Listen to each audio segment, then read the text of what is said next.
Hi, welcome to 4 Minutes of Film with me, Rhianna. 4 films to review this week. The big one is The Hunger Games Mockingjay Part 1. We've got Get On Up, The Homesman and No Good Deed. Let's obviously start with The Hunger Games. So this is the third instalment. Katniss is now living in District 13, which is led by President played by Julianne Moore, and Katniss has agreed to be the beacon of hope for Panem, the Mockingjay. She's safe, but she's got no idea about Peter, so this is her reaction when she sees him for the first time. Please welcome Mr. Peter Malark. Peter, a lot of people feel as though they are in the dark. Yeah, I know how they feel.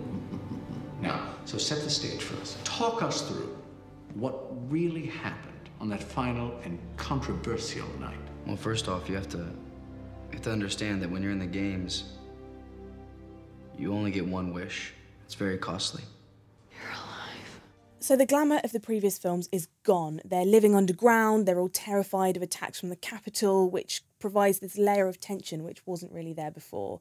There's a lot of talk, not much action, and if you're fans of people like Finnick or Haymitch or Effie, then you might be a little bit disappointed with their screen time. They've tried something different and it has really, really worked, but the next film had better be a really explosive finale to make it all worthwhile. So 4 stars for The Hunger Games Mockingjay Part 1. And next up, it's Get On Up.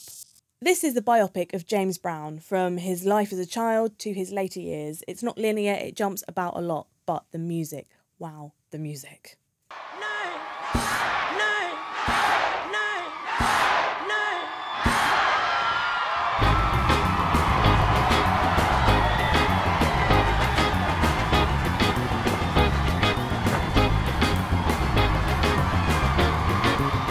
Obviously, you can't go wrong with the soundtrack. It really gets you moving, which I imagine is the point. Chadwick Boseman, who played Jackie Robinson in the movie 42, is incredible in character. He really embodies James Brown.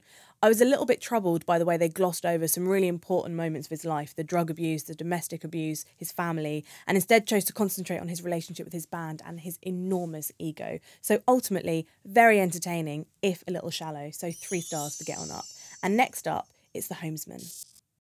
Miss Cuddy, a devout single woman, volunteers to take 3 women with severe mental illnesses across America in the 1800s and picks up a drifter along the way to help. 3 women in this country have lost their minds. Their husbands can't care for them properly. You and I are going to take them back across the river to Iowa. The Missouri River? We leave tomorrow. Hell, that's 5 goddamn weeks from here. I will not sit still for profanity in my house. I can see why you're single. Directed, produced, adapted by and starring Tommy Lee Jones, this sort of Western is very slow-moving and quite painful to watch at times. Hilary Swank's character has got a lot of depth and still manages to make you laugh. I felt that Tommy Lee Jones hammed it up maybe just a little bit too much. I did not like the portrayal of the 3 women with mental illnesses. It just felt very stereotypical. They go from hysterical to catatonic in turns, which I thought was a little bit lazy. It just feels like they've made this film to win an Oscar, and I don't think that anyone is going to be desperate to rush out and see it. It's just too worthy. So 2 stars for The Homesman. And finally, it's No Good Deed. Idris Elba plays a charming psychopath who has just escaped from prison and manages to trick his way into the house of a woman and her children. Hello? Oh, I'm sorry, I don't mean to bother you.